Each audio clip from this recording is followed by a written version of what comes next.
So what is the best way to work with resistant hypnotic clients? Well, there's really a couple of ways you can do this.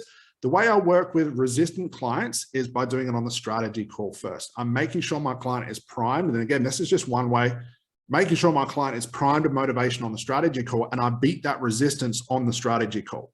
It's like I untie and therapize some of them on the strategy call. So by the time they show up into my session, that resistance is gone. But I'm going to give you a little bonus here. The easiest way for your client to become resistant to change, resistant to therapy, okay, here's a little golden secret here, is when they know you've started. So what's the easiest and most obvious way for a client to say, hey, I think Scott's started the session. I'm not sure about hypnosis. As soon as you pull out your script, what are you telling your client? I have started. If you tell your client to close their eyes and walk down the stairs, they know you've started. If you start telling a story or using hypnotic suggestions, very obvious stuff, they know you've started. As soon as a client knows you have started, resistance goes up. So 2 ways you can beat resistance.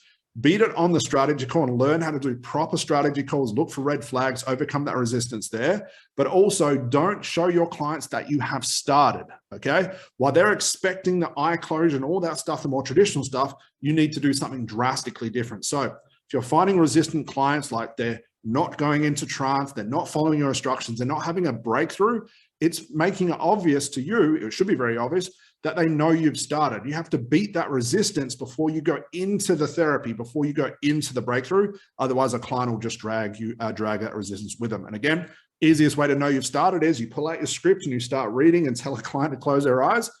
Go beyond that. You have to go past that if you're expecting to work with very resistant clients.